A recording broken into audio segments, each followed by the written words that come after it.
예, 안녕하십니까? 사람이 멈추니 자연이 살아났습니다. 세상 것을 보지 않으니 하나님이 다시 보입니다. 그래서 코로나를 우리가 어떻게 해석하느냐에 따라 하나님의 저주로 또 하나님의 고차원적인 사랑으로 해석할 수 있는 것 같습니다. 우리는 긍정의 눈으로 하나님의 선한 뜻이 이루어지도록 기도합시다. 마태복음 17장 5절을 우리 다 함께 읽어보겠습니다. 시작.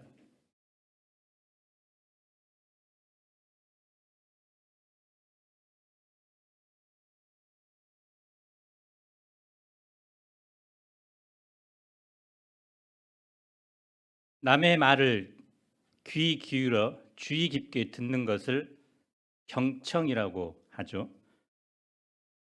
멍청이라는 말도 있습니다. 멍하게 듣는다는 뜻입니다. 상대방이 하는 말에 대해서 아무 생각 없이 듣는 것은 듣지 않는 것보다 더 나쁠 수 있습니다. 보통 사람은 달콤한 말에는 경청하지만 쓴소리에는 멍청합니다.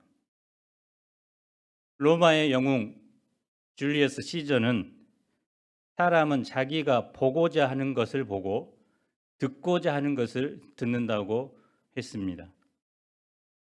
우리가 정말로 경청해야 할 말은 무엇일까요? 오늘 말씀은 변화산 사건입니다. 예수님이 본래 어떤 분이고 이 예수님의 말씀에 대해 어떤 자세를 가져야 하는가 가르쳐 줍니다. 오늘 이 변화산 사건을 통해서 예수님의 제자된 우리가 배울 수 있는 교훈이 무엇일까요? 첫째, 제자는 고난 뒤에 영광을 소망해야 합니다. 예수님께서 베드로와 야고보와 그 형제 요한을 따로 데리시고 높은 산으로 가셨습니다. 진짜 사나이가 되기 위한 극기 훈련일까요? 본문의 높은 산은 어떤 사람은 갈릴리 근처에 다볼산이라고 하고 어떤 분은 가이사 빌립보에서 가까운 헐몬산이라고 합니다. 그곳에서 어떤 놀라운 광경이 벌어졌을까요? 2절을 함께 읽어봅시다. 시작. 그래서 변형되사 그 얼굴이 해같이 빛나며 옷이 빛과 같이 휘어졌더라. 예수님께서 제자들 앞에서 변형되셨습니다. 메타폴로 헬라어 이 말은 겉모습만 변한다는 뜻이 아닙니다. 본질의 나타남, 즉 숨어 있던 본질이 겉으로 드러나는 것입니다. 예수님의 본래의 모습이 드러난 것입니다. 제자들이 지금까지 본 예수님의 모습은 어떠했습니까? 이사야서 53장 2절은 한마디로 이렇게 표현합니다. 그는 주 앞에서 자라나기를 연한 순 같고 마른 땅에서 나온 줄기 뿌리 같아서 고운 모양도 없고 풍채도 없은즉 우리가 보기에 흠모할 만한 아름다운 것이 없도다. 예수님은 영화나 그림에 나온 것처럼 얼짱, 몸짱이 아닙니다. 목수일을 하신 예수님의 손은 거칠고 상처투성이입니다. 오랜 전도 여행으로 얼굴은 햇볕에 그을려 검게 되었습니다. 낡고 허름한 옷은 늘 누런 흙먼지를 뒤집어 쓰고 있습니다. 그런데 변화산에서의 예수님의 모습은 이런 모습과 전혀 다른 분이십니다. 예수님은 여름에 장렬하는 태양처럼 눈이 부셔서 감히 쳐다볼 수조차 없을 정도입니다. 그 옷은 세상에서 빨래하는 자가 희게 할 수 없을 만큼 빛이 났습니다. 이는 성육신 하기 전에 예수님의 본래의 모습입니다. 장차 죽음의 권세를 파하고 부활한 후에 나타날 영광스러운 모습입니다. 히브리서 1장 3절은 이 예수님의 모습을 가리켜서 이는 하나님의 영광의 광채요 그 본체의 형상이니라고 했습니다. 그리고 사도 요한은 예수님과 함께 동고동락하며 예수님을 만지며 보고 듣던 그런 친근한 예수님을 생각했는데 부활하신 예수님의 모습을 보고 마치 죽은 자와 같이 되었습니다. 요한계시록 1장 13절 16절은 이 예수님의 모습을 이렇게 표현합니다. 함께 읽어보겠습니다. 시작. 은자 같은 이가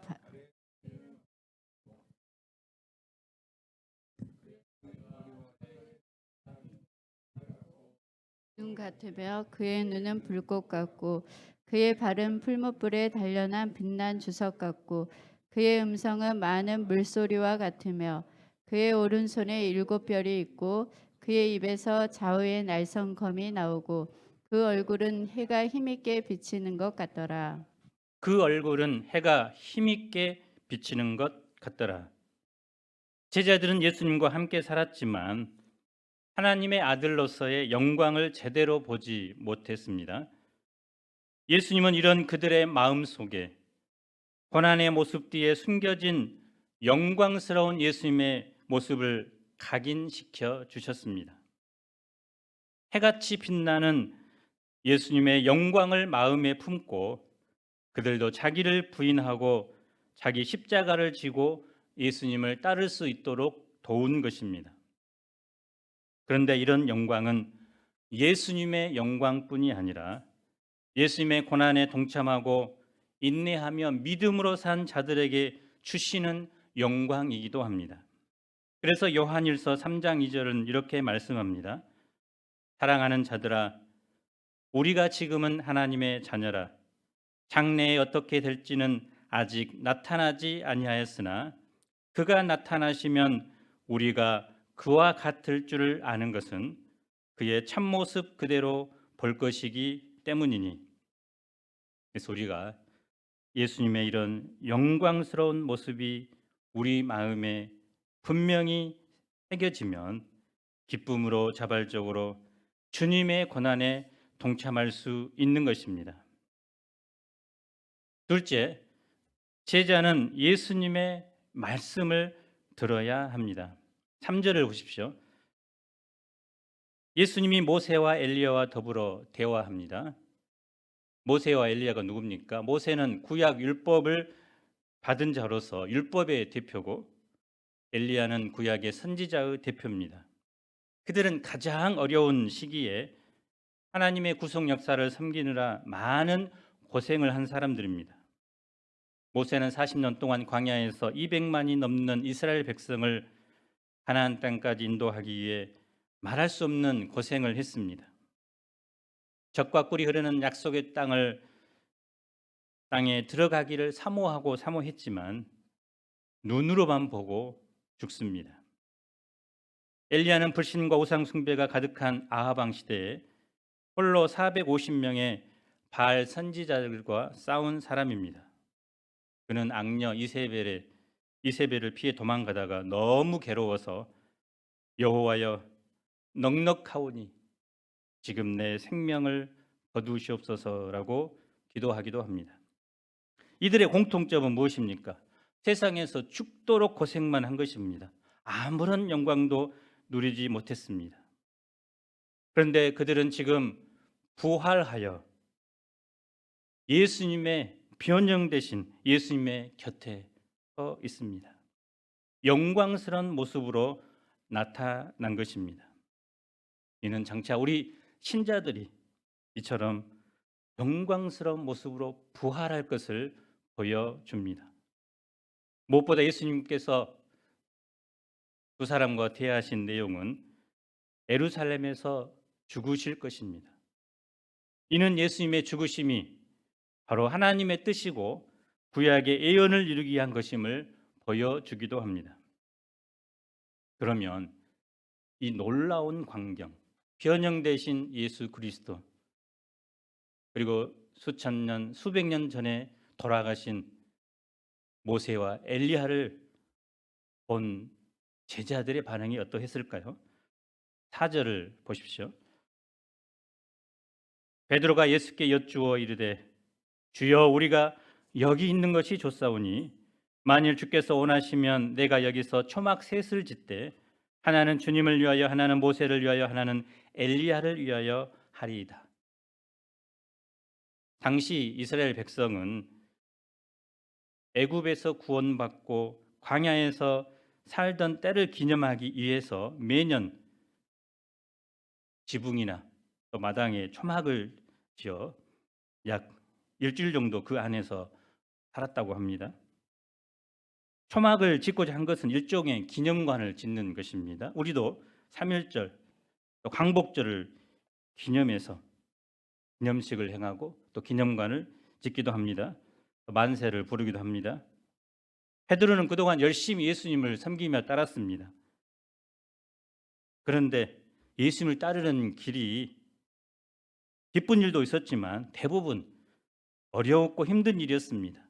끼니도 제때 챙기지 못하고 걸을 때가 많았고 또 살기 등등한 종교 지도자들에 인해서 죽음의 위협을 느끼기도 했습니다.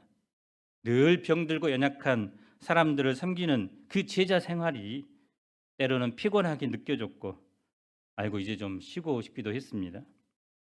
그는 문제 많은 세상을 떠나 나는 자연이다를 외치면서 무릉도원에서 예수님과 함께 그 영광을 오래도록 간직하며 살고 싶었습니다. 그래서 우리 목자님들도 가끔씩 아무도 없는 무인도에 가서 며칠간 푹 쉬다가 오고 싶다고 하는 분도 있습니다. 베드로가 이처럼 황홀경에 빠져서 말하고 있을 때 어떤 일이 일어났을까요? 오늘 요절 말씀입니다. 5절을 우리 다 함께 읽어봅시다. 시작. 말할 때 후련히 빛난 구름이 그들을 덮으며 구름 속에서 소리가 나서 이르되 이는 내 사랑하는 아들이요 내 기뻐하는 자니 너희는 그의 말을 들으라 하시는지라. 구름은 하나님의 임재를 나타냅니다. 시내산에서 모세가 율법을 받을 때 하나님의 영광의 구름이 임했습니다.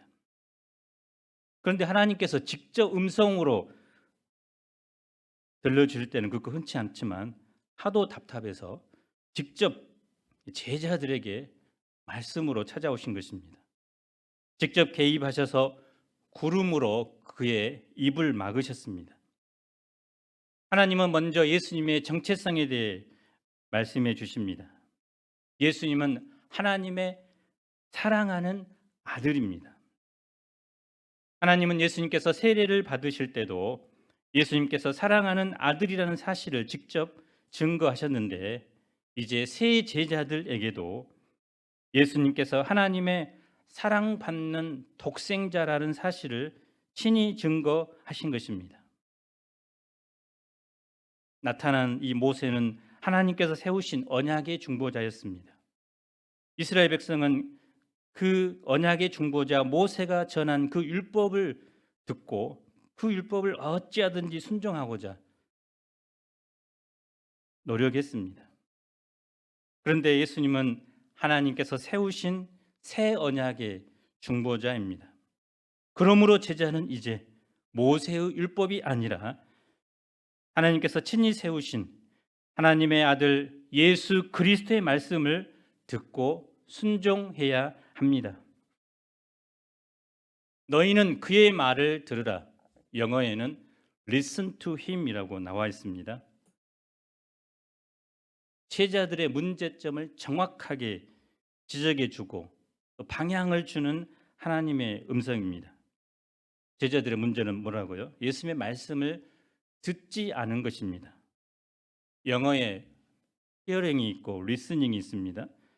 히어링은 마음에 담아주지 않고 한 귀로 듣고 한 귀로 흘러버리는 것을 말하는데 리스닝은 귀를 기울여 들음으로 마음에 새기는 것입니다.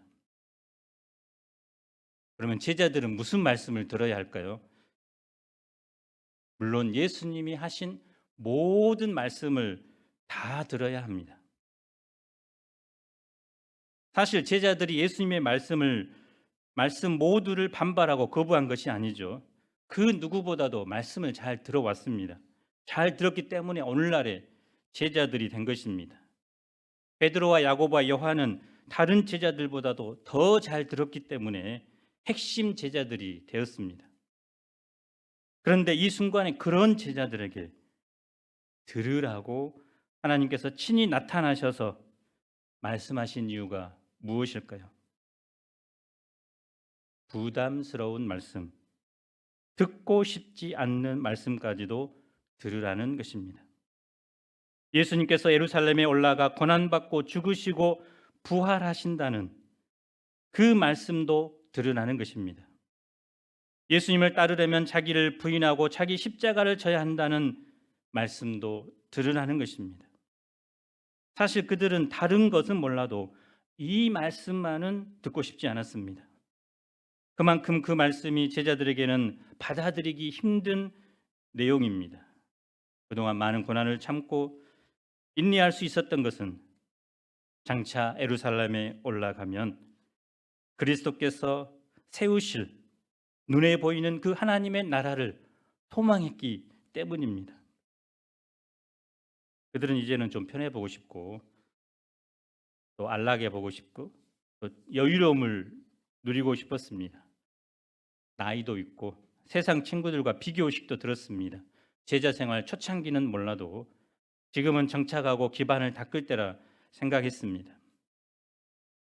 그래서 갈수록 예수님의 말씀보다는 세상의 소리, 자기 내면에서 나오는 소리에 귀 기울였습니다. 내가 목자 생활 1, 2년도 아니고 이제 20년, 30년이 되어 가는데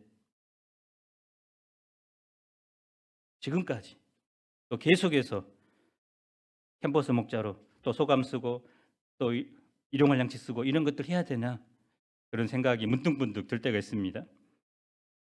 요즘도 여기저기서 많은 소리가 들려오죠. 각종 미디어와 또 인본주의 친구들, 가족들의 소리가 들려옵니다.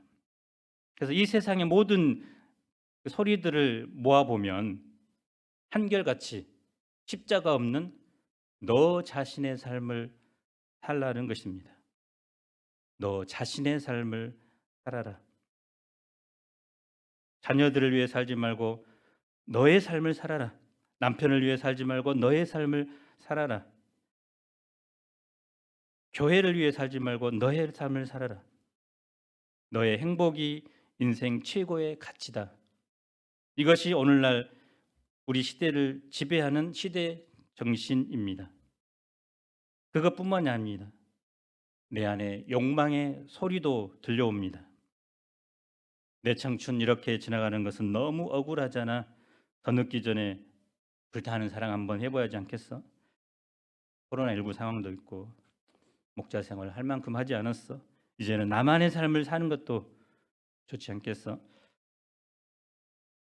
여러분, 그런 사람들한테 넘어가면 안 됩니다. 자신의 죄악된 음성에 넘어가서는 안 됩니다.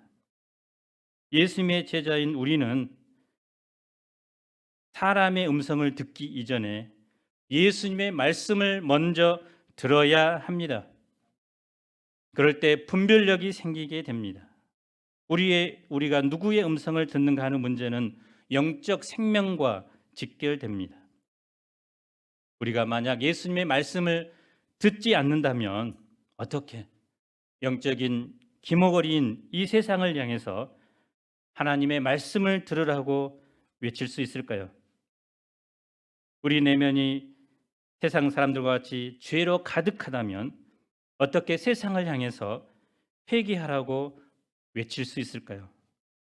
내가 주님의 제자로 살지 못한다면 어떻게 다른 사람을 향해서 주님을 위해 목숨을 거는 인생을 살아라고 소리칠 수 있을까요? 문제는 다른 사람이 아니라 바로 납니다. 나 한 사람이 온전한 예수님의 사람으로 변화되어야 합니다. 그것은 내가 부담스러운 말씀, 또 싫은 그 말씀이라도 먼저 순종하는 것입니다. 내 한 사람이 자기를 부인하고 예수님이 주신 그 십자가를 지는 삶을 사는 것입니다. 이 세상이 변화되지 않는 것은 수많은 교회가 있기 때문이 아니라 바로 변화되지 않는 크리스찬 때문입니다. 제자의 삶은 자기 나름대로 자기 마음대로 사는 삶이 아닙니다. 내 안에 계신 성령님의 음성을 듣고 그 음성에 순종하며 사는 삶입니다. 하나님의 아들이요 하나님이 기뻐하시는 삶을 사신 바로 예수님의 음성을 듣고 순종하는 삶이 제자의 삶입니다. 9절을 보십시오. 예수님께서 죽었다가 다시 살아나실 때까지는 산에서 본 것을 말해서는 안 됩니다. 사람들이 예수님의 정체성을 아직 바르게 깨닫지 못했기 때문에 예수님의 십자가 그 사역에 방해가 될 수 있기 때문입니다. 이때 제자들은 그동안 마음속에 있는 의문을 솔직하게 예수님께 질문하죠. 서기관들은 그리스도가 오기 전에 엘리야가 와야 한다고 가르쳤습니다. 예수님의 대답이 무엇입니까? 서기관의 주장을 인정하시죠. 그들이 알고 있는 것처럼 엘리야가 그리스도보다 먼저 와서 모든 일을 회복해야 합니다. 그런데 엘리야가 벌써 왔습니다. 하지만 사람들은 그를 몰라보고 함부로 대했습니다. 또 메시아가 이미 오셨지만 영적 무지로 인해 함부로 대하고 핍박했습니다. 제자들은 예수님의 이 설명을 듣고 예수님이 말씀하시는 그 엘리야가 바로 세례 요한임을 깨닫게 되었습니다. 셋째, 제자는 오직 믿음으로 살아야 합니다. 예수님 일행이 산 밑으로 내려왔을 때 어떤 일이 기다리고 있었을까요? 한 사람이 예수님께 꿇어 엎드리며 말합니다. 주여 내 아들을 불쌍히 여기소서. 그가 간질로 심히 고생하여 자주 불에도 넘어지고 물에도 넘어지는지라.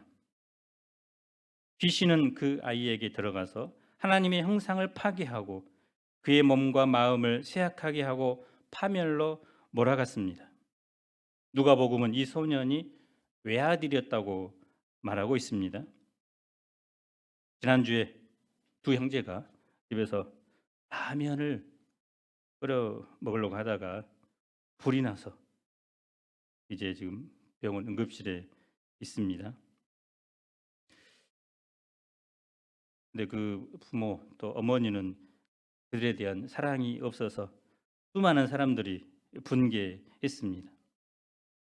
정상적인 부모라면 쓰러진 채 거품을 물고 발작하는 그 아들을 보는 마음은 고통스러울 수밖에 없습니다. 그 아이를 고칠 수만 있다면 무슨 일이든지 할 것입니다. 그런 어느 날 예수님께서 변화산 근처에 오셨다는 소식을 듣게 됩니다. 그는 그 소식을 듣자마자 아들을 데리고 예수님을 찾아갔습니다. 그런데 예수님은 산 위에 올라가고 없었습니다. 대신 다른 제자들에게 그 아이를 부탁했습니다. 제자들은 과거 전도 여행 때에 예수님의 이름으로 귀신을 내쫓은 경험을 가지고 있습니다. 제자들은 이번에도 귀신을 내쫓을 수 있을 것으로 생각합니다. 그런데 아무리 안수를 하고 큰 소리로 외쳐도 귀신은 끔찍도 하지 않았습니다. 제자들은 이미 예수님으로부터 병을 고치고 귀신을 쫓아낼 수 있는 권능을 부여받았는데 그래서 마땅히 그 아이를 고쳐줘야 했는데 왜 그들이 실패한 것일까요? 우리 17절을 함께 읽어봅시다. 시작. 예수께서 대답하여 이르시되 믿음이 없고 패역한 세대여 내가 얼마나 너희와 함께 있으며 얼마나 너희에게 참으리요 그를 이리로 데려오라 하시니라. 예수님은 제자들을 향해 그리고 그 세대를 향해서 믿음이 없고 패역한 세대여라고 책망합니다. 그 세대의 문제, 제자들의 문제는 믿음이 없는 것입니다. 불신자들이나 또 예수님을 옆에서 따르는 제자들에게 없는 것이 바로 믿음이었습니다. 특별히 패역하다는 것은 삐뚤어져 있다는 것입니다. 믿음은 고정되어 있는 것이 아닙니다. 언제나 현재적입니다. 어떤 분은 내가 왕년에 이런 능력을 행했어라고 과거만 이야기하는데 그 믿음이 현재적으로 드러나야 합니다. 한 사람에게 믿음이 있기도 하다가 없어지기도 합니다. 제자들에게 전에는 믿음이 있었습니다. 믿음이 있었을 때 예수님께서 부여하신 권능들을 제대로 행했습니다. 그러나 지금은 믿음이 사라졌습니다. 왜 없어졌을까요? 패역하다라고 하신 말씀을 볼 때 그들의 마음이 삐뚤어졌기 때문입니다. 아마도 예수님이 고난과 십자가의 길을 가시겠다는 말씀을 들었을 때부터 예수님에 대해 삐뚤어지기 시작했던 것 같습니다. 이 마음을 더 삐뚤어지게 만든 것은 예수님께서 자기들은 산 아래에 남겨놓고 세 제자만 데리고 산에 올라갔기 때문입니다. 베드로, 야고보, 요한만 제자야? 우린 들러리야? 우린 이제 찬밥 신세야. 그래서 예수님께 대한 그들의 신뢰가 점점점 금이 가기 시작했습니다. 그래서 사람에 대한 신뢰가 금이 가기 시작하면 그가 하는 말, 그가 하는 모든 행동 자체에 의심하게 됩니다.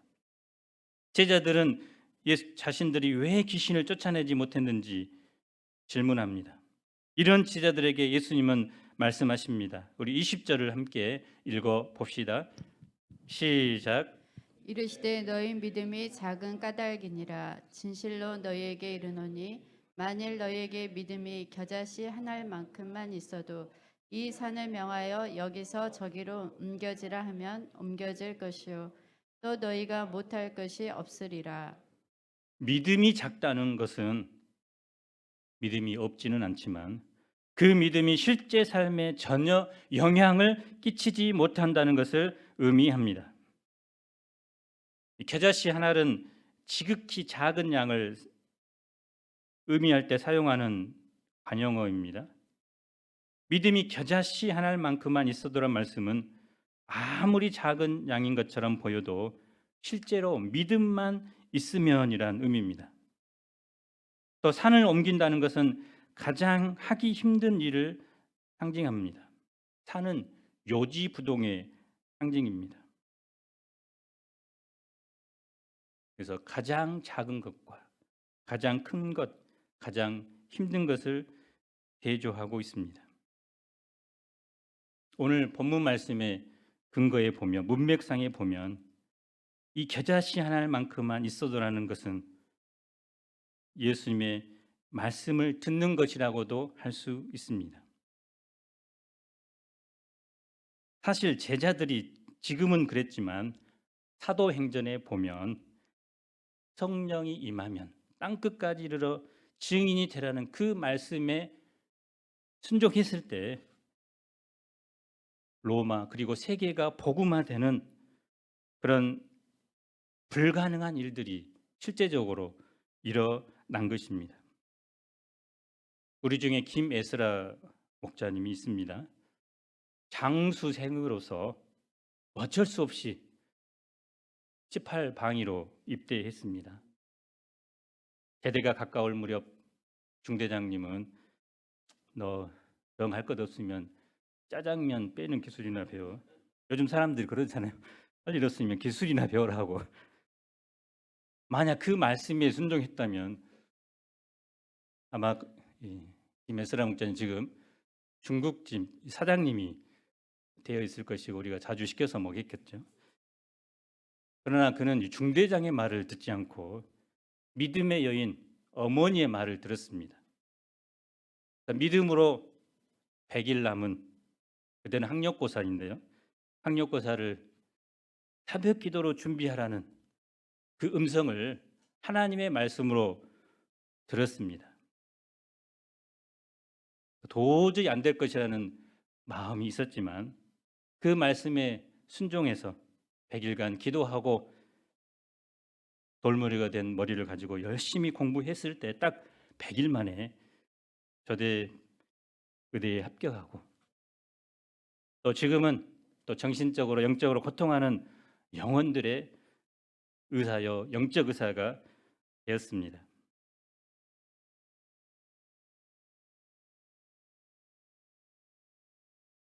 어떻게 그런 일이 가능할까요?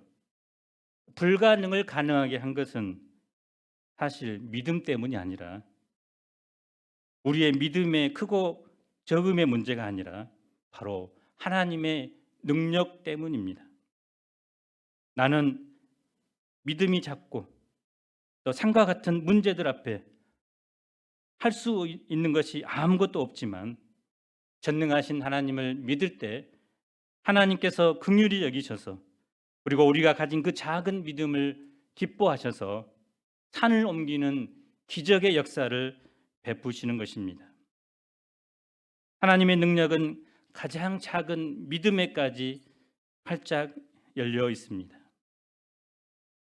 예수님의 제자들에게 있어 믿음의 양이 중요한 것이 아닙니다. 전능하신 하나님께 대한 온전한 신뢰가 중요합니다. 당시 제자들에게 산과 같이 이어지는 문제가 무엇이었을까요? 당시 제자들에게 가장 하기 힘든 일, 도저히 할 수 없는 것 같은 일이 무엇일까요? 바로 고난과 십자가의 길을 가시는 예수님을 자기를 부인하고 자기 십자가를 지고 따라가는 일이었습니다. 주님 오른편에 앉아서 세상을 호령하며 권세를 누리는 그 꿈을 부인하고 자기들도 주님처럼 자기 십자가를 지고 주님이 맡겨주신 그 고난의 십자가를 묵묵히 따라가는 것이었습니다. 사실 우리도 내가 예수님을 따르는데 다른 것은 다 할 수 있겠는데 고난받고 죽는 일은 도저히 못하겠어. 다른 것은 다 하겠는데 나의 안정된 삶을 또 청춘을 버리고 주님을 위해 선교사로 가는 것은 못하겠어.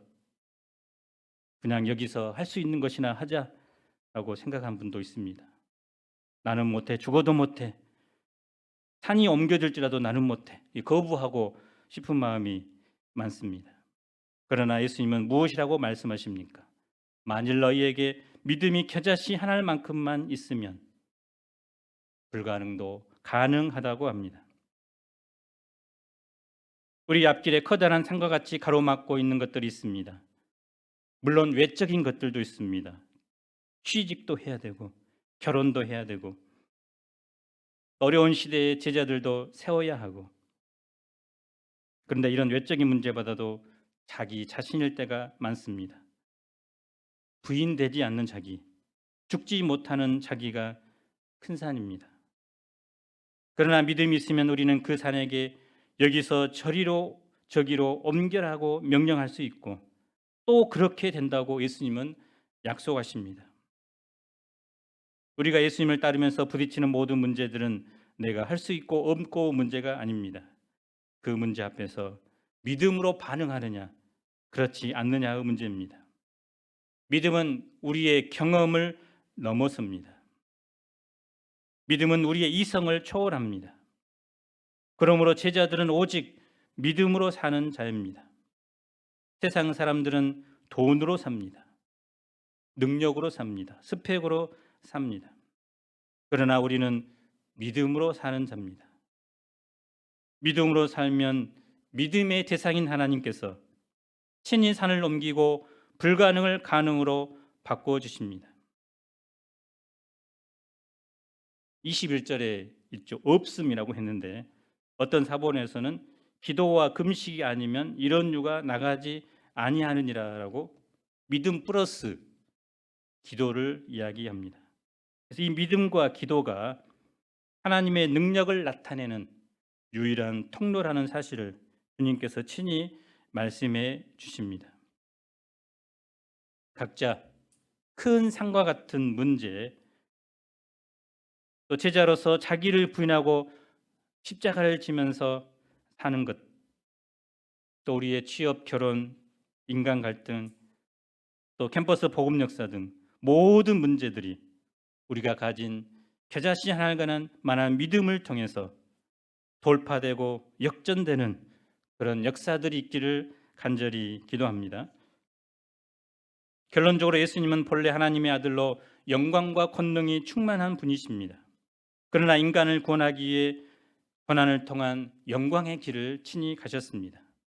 우리도 장차 영광스럽게 주님처럼 변화될 것을 소망하고 믿음으로 제자의 길을 걸어갑시다. 그런데 그것은 주님의 말씀을 온전히 듣고 순종하는 것으로 시작합니다. 오늘 이번 한 주를 살면서 내가 정말 주님 앞에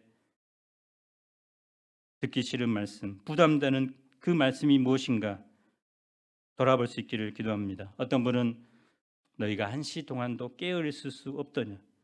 1시간 기도하는 것이 부담스러운 말씀입니다.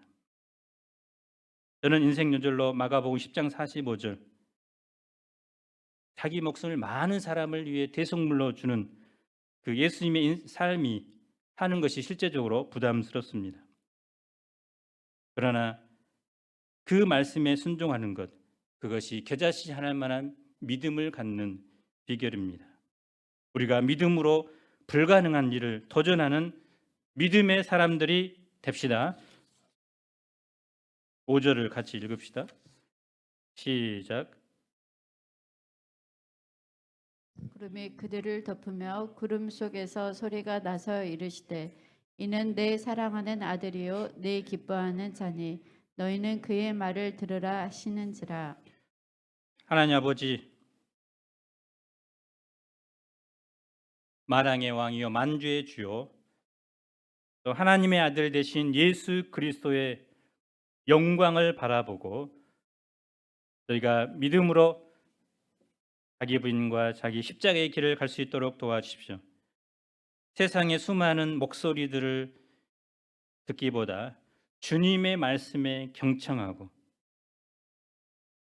내가 순종하기 힘든 부담스러운 말씀일지라도 주님의 말씀이기 때문에 아멘으로 순종하고 그래서 믿음의 역사 또 불가능이 가능케 되는 그 역사들을 체험하는 저희가 되도록 도와주시기를 간절히 기도합니다.